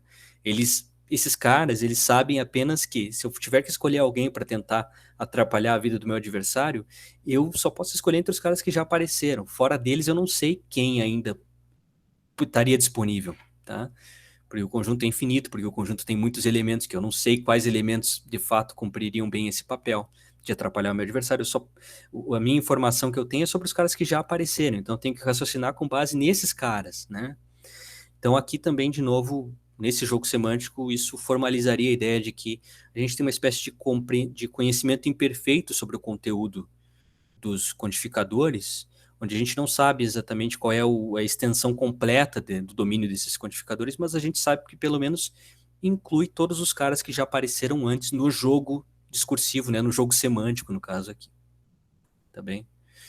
Daí, nesse artigo eu provo uma série de coisas. Então, mostra primeiro, isso é uma restrição da lógica clássica, a gente vai perder uma série de validades da lógica clássica, mas justamente isso que é importante, porque ao perder essas validades vão compor justamente essa família de casos generalizados do problema de Frege. Então, aqui a gente teria capturado formalmente qual é essa família de casos generalizados, tá? Que são casos tipo do exemplo que eu mostrei para vocês com tableaus semânticos ali. Então, esses casos, eles acabam por... esse sistema, né, de lógica, ele acaba por reconhecer, então, ser uma ferramenta para capturar a informatividade dos casos freguianos generalizados. Aí. E essa cláusula adicional é justamente, então, a formalização nessa semântica de jogos da noção de sentido quantificacional que eu tinha apresentado de maneira menos precisa aqui nesse slide 18. Tá? Então, essa é mais ou menos a ideia geral.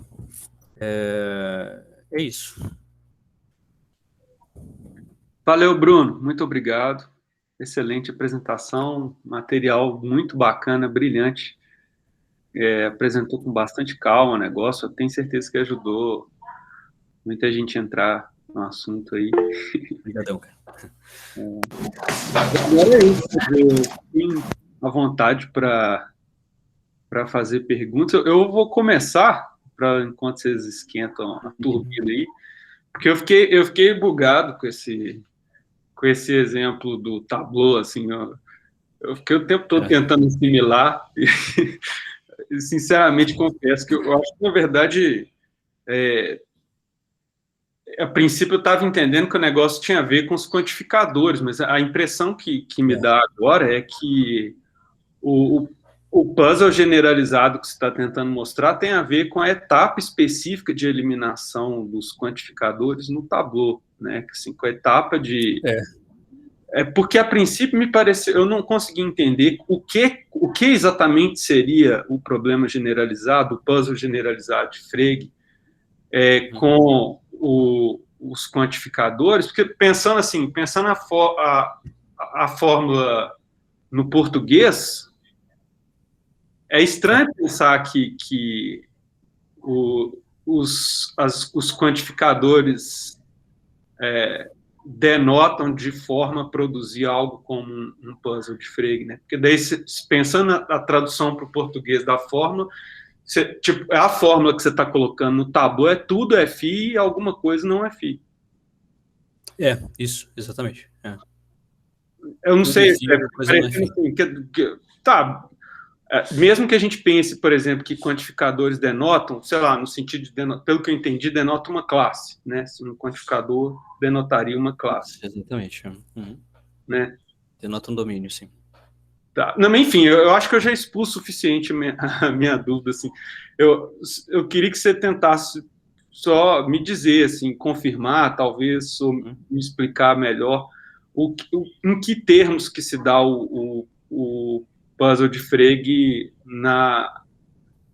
nos quantificadores. Quer dizer, porque eu entendo, assim, me parece que quando você apresenta o Tableau, aí beleza, na hora que você vai eliminar os quantificadores, tem um momento específico que você precisa instanciar para um termo singular, e aí você aproveita o termo singular que já apareceu para fazer de novo uma eliminação do universal, beleza.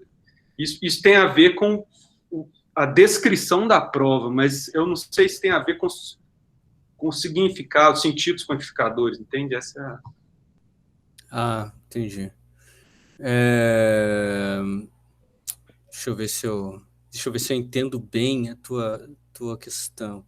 Tu estaria fazendo uma distinção entre eu essa prova seria informativa para mim, a prova seria informativa para mim, e isso ter a ver alguma coisa com a minha incompreensão do conteúdo dos quantificadores, da interpretação dos quantificadores, é isso? É isso? Eu entendi A minha isso pergunta é mais de esclarecimento, assim, e essa última parte que você falou, de fato, seria um complemento da minha dúvida. A minha pergunta é de esclarecimento, assim, é se o puzzle é sobre os quantificadores ou é sobre a descrição da prova. E aí sim, complemento a segunda pergunta, seria isso. Se for sobre a descrição da prova, isso quer dizer... Entendi. Eu tenho a impressão, deixa eu só completar a pergunta do Guilherme, porque eu fiquei, entre outras coisas, né, eu fiquei um pouco cismado com a suposição 1, né, porque quando o Guilherme traduziu para o português, ficou claro que isso não parece assim, nem um pouco surpreendente, não é? Se a gente fixa um domínio específico, por exemplo, domínio de números, aí eu vou interpretar a primeira fórmula como existe um número tal que, para todo número existe um número tal que um número tem a propriedade phi e outro número não tem a propriedade phi. Fica esquisito também. Não parece nem um pouco surpreendente, só pode ser surpreendente no momento que está construído o tablô, mas antes, a frase em si, ela não seria um puzzle. Entendi. Assim, eu acho que tem várias coisas aí. A primeira é a seguinte,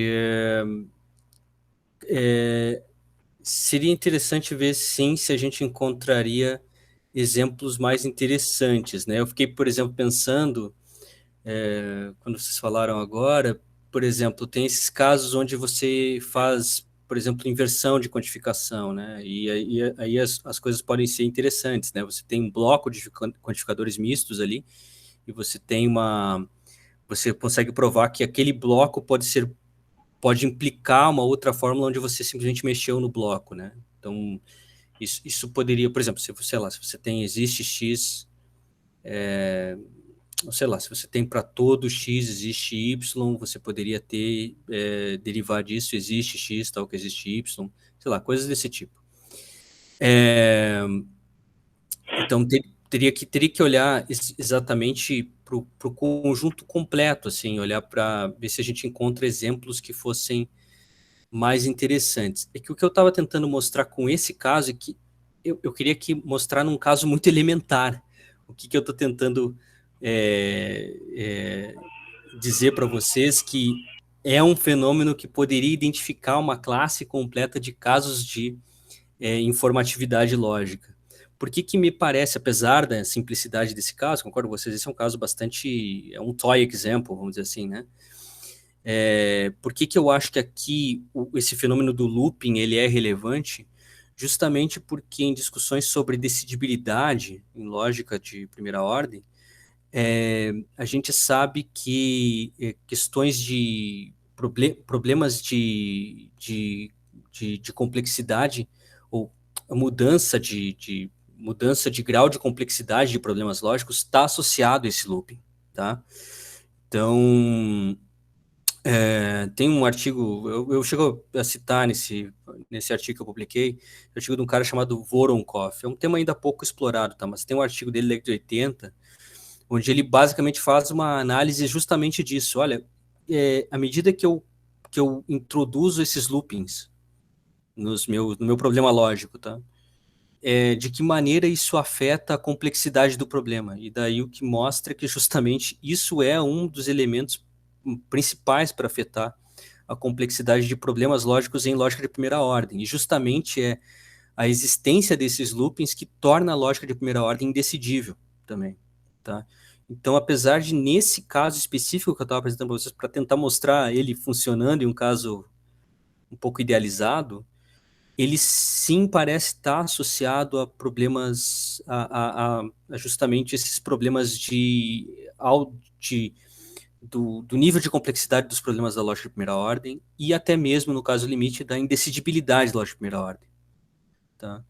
Mas eu concordo com vocês que talvez fosse interessante a gente, pelo menos, ter exemplos, né, também fáceis de ler, assim, mas que eles apontassem mais claramente para casos epistemológicos mesmo, porque, concordo com vocês, esse é um exemplo onde, apesar de estar ocorrendo aqui o looping, ele não é um exemplo bom, porque justamente não parece haver,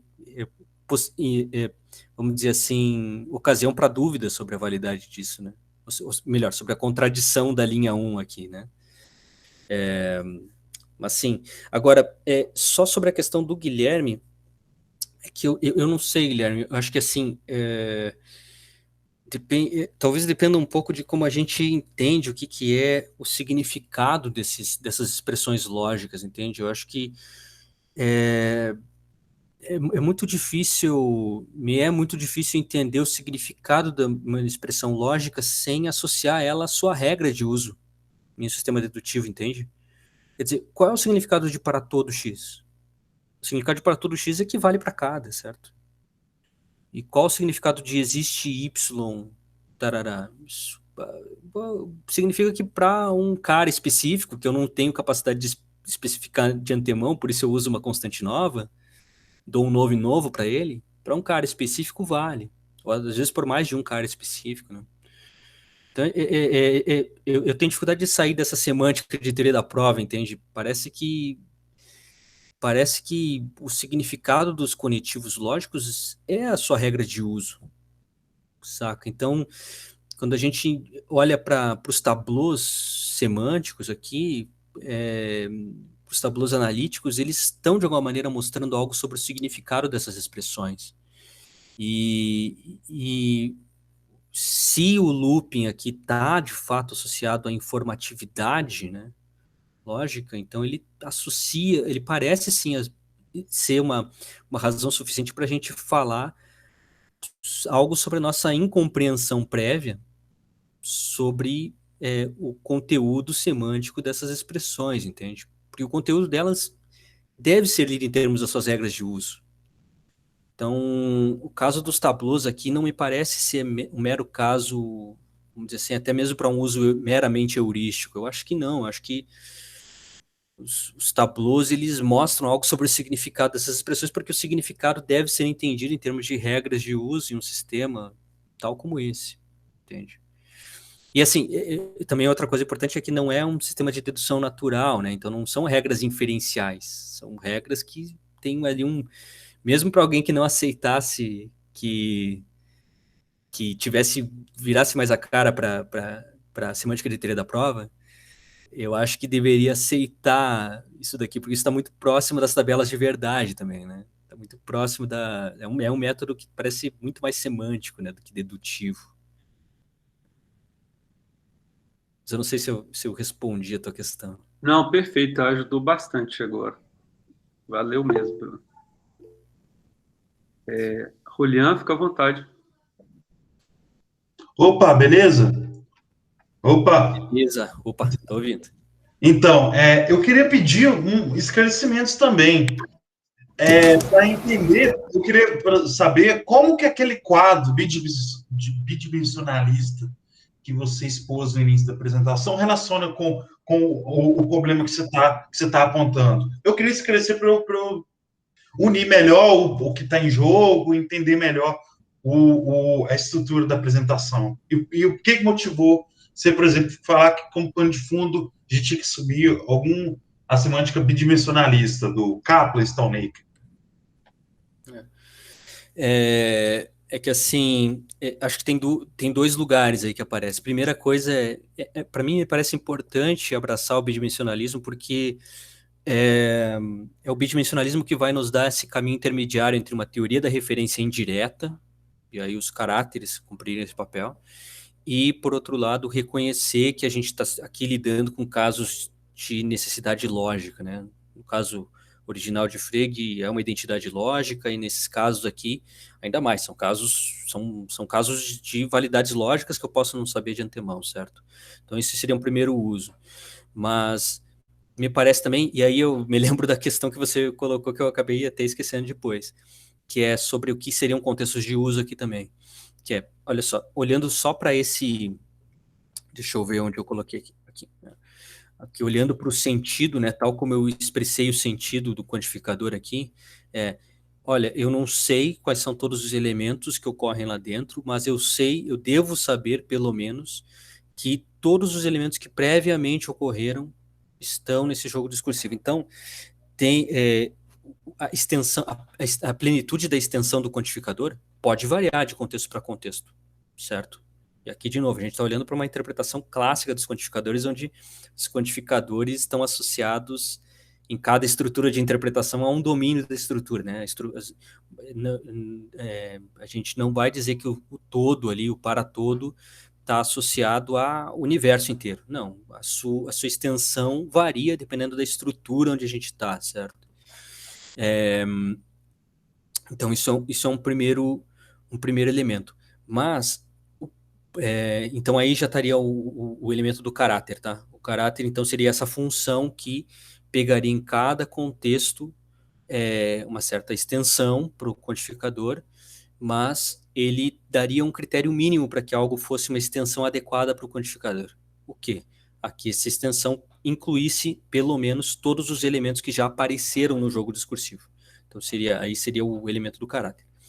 Mas uma coisa que é importante aí, Julian, que daí me lembra a questão que você colocou sobre o que significa contexto de uso aqui. Eu disse assim, no caso original de Frege, cada mundo possível alético, né? Por exemplo, o mundo atual em que nós estamos, ou a Terra Gêmea, e assim por diante, cada um deles é um contexto de uso, tá? Naquele contexto de discussão sobre identidades, o contexto de uso é isso. Cada mundo possível alético é um contexto de uso, tá? Aqui não, aqui a gente vai dizer uma coisa um pouco menos fina, tá? A gente vai dizer assim, todos os mundos possíveis clássicos são o mesmo contexto de uso da linguagem para quantificadores, tá bem? Por que vai ser importante a gente dizer isso? Porque justamente as regras de uso dos quantificadores, olha só, olhando para os tableaus de novo, né? Assim, eu não saber isso de antemão, eu não saber que isso é uma validade de antemão, envolveria, do ponto de vista da lógica epistêmica, a minha situação epistêmica poder associar mundos onde isso não vale. Só que quais são os mundos onde isso não vale? Se isso é uma validade lógica. São mundos que não são clássicos, certo? São mundos não clássicos. Então, do ponto de vista da lógica epistêmica, o que acontece? Para eu poder formalizar a ignorância sobre isso, eu preciso enriquecer o meu frame, né, o meu conjunto de mundos possíveis, com mundos não clássicos, os mundos possíveis e impossíveis, né, do Hintzke. Tá? Então, aqui, a noção de contexto de uso ela vai ser mais lata. Tá? Então, a gente vai dizer assim, todos os mundos clássicos são o mesmo contexto de uso para quantificadores. Em um mundo não clássico, né, os mundos não clássicos que nós vamos considerar, onde não valem validades daquele tipo, por exemplo, aí vão ser outros contextos de uso. Tá? E aí a minha ignorância epistêmica seria eu não saber que a minha situação epistêmica é uma situação clássica. Basicamente seria isso. Eu não saber que eu estou em um mundo clássico. Tá? Eu queria só fazer um comentário. Sim. Primeiramente, ótima apresentação. Eu curto bastante esses tópicos de... Sou graduando ainda, mas eu curto bastante esses tópicos de conteúdo semântico, essas coisas me interessam bastante. E filosofia da lógica, de vez em quando.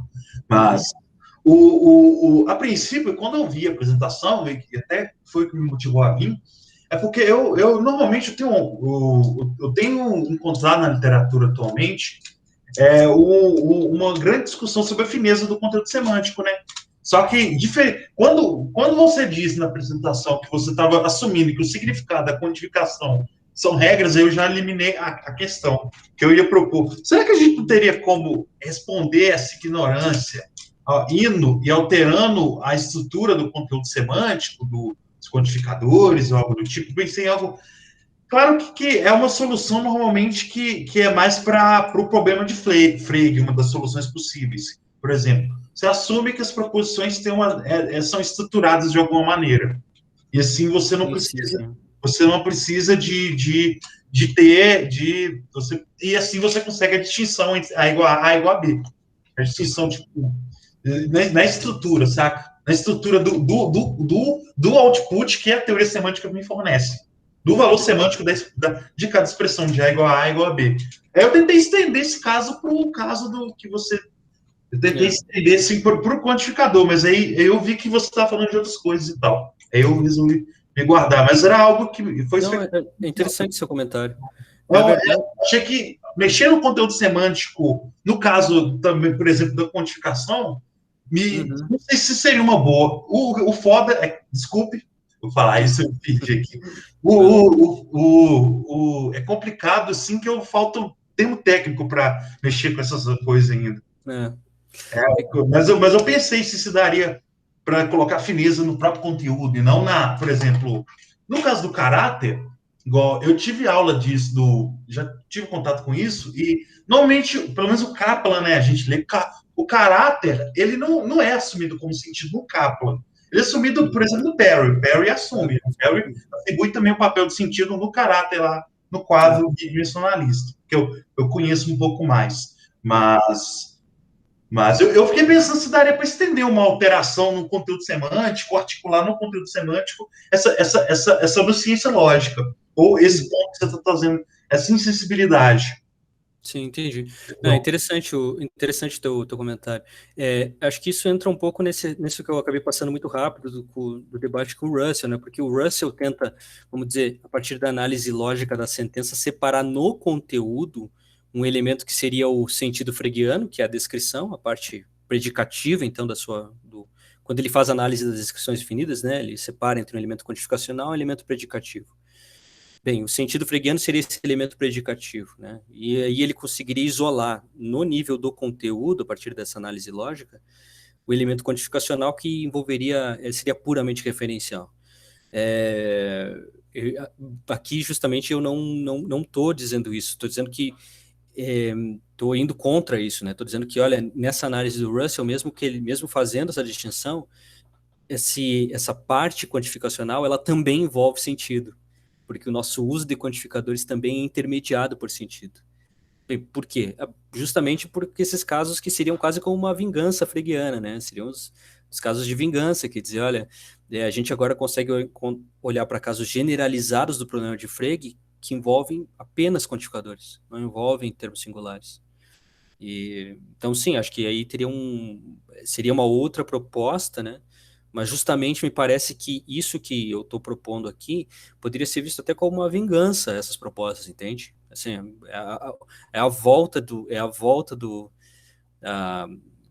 é como se eu estivesse tentando me livrar da noção de sentido e os problemas, né, originais do Frege que fizeram com que ele introduzisse a noção de sentido pudessem agora se encontrar versões refinadas desses problemas que fazem com que agora, mesmo diante dessas soluções russelianas, aí eu tivesse que de novo introduzir uma noção de sentido, mas agora para quantificadores.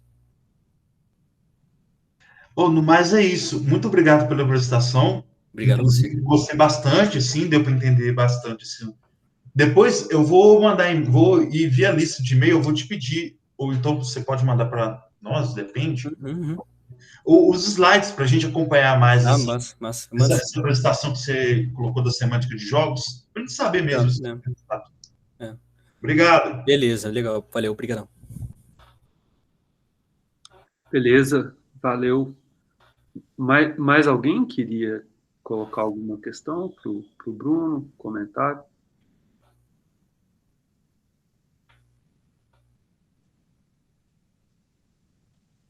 Bom, então, vou fazer um comentário rápido aqui. Obrigado, Bruno. Bem legal. Assim, uma coisa que eu queria saber o que você acha, se é uma bobagem e tudo. Mas sabe o que eu fico pensando? Uma coisa que me incomoda no problema de Frege, assim, é que parece que semântica não parece, nem recorrendo a intenções, ser capaz de solucionar um problema epistemológico, sabe? O que eu quero dizer, assim, que parece que falta uma conexão entre, mesmo no caso do Frege, entre sentido e cognitividade, né? E informatividade. Então, assim, quando a gente vê qual que é a solução freguiana, né, lança a mão de um certo psicologismo e falar que uma descrição em algum momento está associada a uma série de descrições, mas que pode variar de pessoa para pessoa. Perfeito. Então isso aí me incomoda um pouco, não sei, eu queria saber o que você acha disso, não sei. Quer dizer, a mesma noção de caráter, por exemplo, também não sei se daria conta de fazer esse gap aí, preencher esse gap. Tá. Eu acho que assim, puta, você me pegou agora. É que eu acho que no caso especificamente, olha só, é que eu tenho uma boa resposta para o caso, quer dizer, uma resposta que me agrada no caso generalizado, mas eu até agora não tinha pensado como ela funciona no caso de identidade. Que é, no caso generalizado, a gente está lidando com problemas lógicos que eu posso não saber de antemão que são validades, certo? Lidando com uma fórmula, eu quero me perguntar se ela é uma validade ou uma contingência, e eu posso não saber isso de antemão. O problema aí é que, nesse caso específico, primeiro, eu estou lidando apenas com o caso de conhecimento a priori, nesse caso, né? Ao contrário do que acontece no caso do Frege, e justamente, se a gente tenta esmiuçar o que significa ser uma validade, aí acho que a gente tem menos dificuldade com aquela questão sobre analítico, né? Aí é um caso de verdade com base no significado. Né? E aí não importa muito se eu vou reduzir significado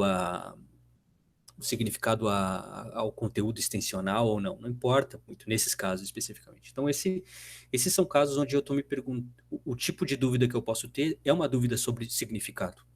Tá?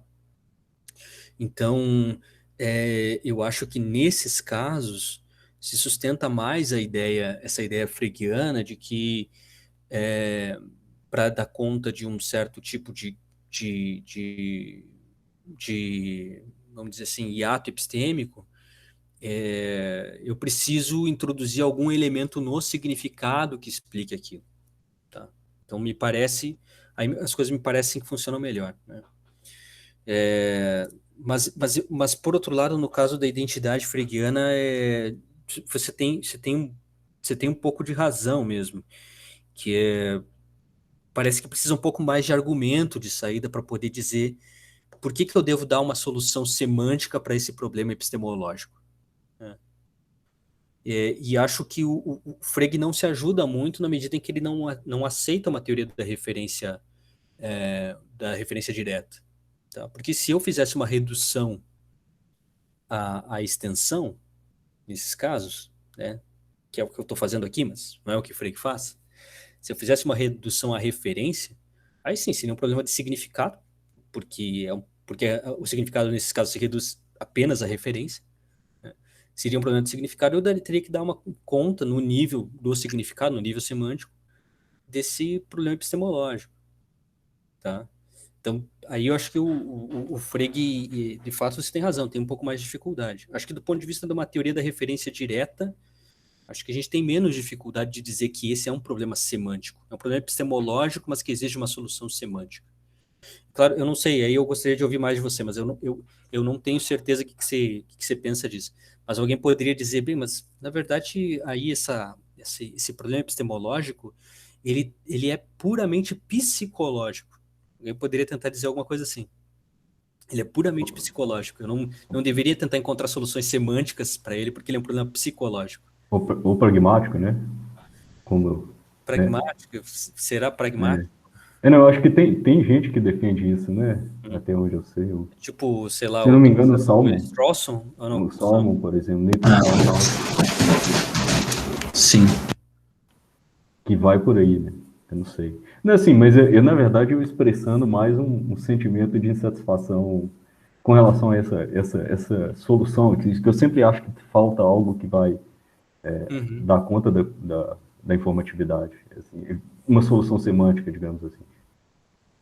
É que, tipo, eu acho que para esses caras, teria que ver, né, pragmático, mas eu acho que, tipo, por exemplo, nessas discussões, assim, por exemplo, em teoria da informação, né, o próprio Carnap, quando vai falar sobre informatividade semântica, o Carnap diz que as validades lógicas, elas não envolvem valor cognitivo. Esse tipo de informação que nós diríamos que poderia estar associada a algumas validades lógicas, eu não sabia de antemão que elas são verdadeiras, isso parece informativo. O Carnap diz isso não é informatividade semântica, mas isso é meramente psicológico. Quer dizer, que o indivíduo pareça ao indivíduo informativo não significa que é informativo. Então, o Carnap faz esse tipo de distinção e diria, olha, aqui esse tipo de informação, o tipo de explicação que nós devemos dar para esse fenômeno é psicológico e não semântico. Então, parece haver ali um certo dilema, ou é psicológico ou é semântico. Mas teria que ver, né, se tem outras soluções. Eu não conheço essa solução pragmática de Salm, teria que dar uma olhada. Mas assim, até nesse debate aí do começo do século XX, os caras vêm dessa maneira, ou é semântico ou é psicológico, né? O próprio Frege diz, não pode ser meramente psicológico, porque a gente deveria dar conta de explicar porque isso, a noção de progresso na ciência, que é uma noção objetiva, ou deveria ser objetiva. Então, aí a solução não pode ser psicológica. Então, qual é a única alternativa? É semântica. Mas eu acho que é um pouco por isso. Mas eu entendo um pouco a tua quer dizer, essa tua provocação, assim, quer dizer, precisaria ser semântico? Né? Não sei. Bacana, Bruno. Obrigado, viu? Depois do mês pode continuar. Beleza.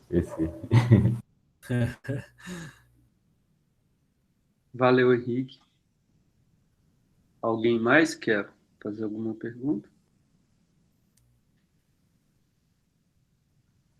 Bom, se não, eu vou agradecer ao Bruno mais uma vez pela grande colaboração com o grupo, foi bem legal. E volte sempre, Bruno, em casa é sua, porta aberta. Beleza. Valeu mesmo. Valeu. Participação de todo mundo. E é isso, daqui 15 dias a gente volta. Legal. Ô, Bruno, brigadão, cara. Super legal. Volto sempre. Beleza, brigadão. Valeu. Então, quem que vai apresentar daqui 15 dias, Guilherme? Eu acho que vai ser o Gelson Liston, lá da Estadual de Paraná ali, né? Isso. Vou falar alguma coisa sobre Carnap, eu acho. Bacana. Beleza? Ainda vai confirmar comigo, mas a princípio seria ele. Então tá. Belezinha. Valeu, então, gente. Bom final de semana para todo mundo. Um abraço. Até a próxima. Valeu, Falou, Bruno. Abração. Valeu, Bruno. Um abração, cara. Valeu, abração. Valeu, gente. Um abraço. Tchau. Falou, até mais. Até mais para todos e todas.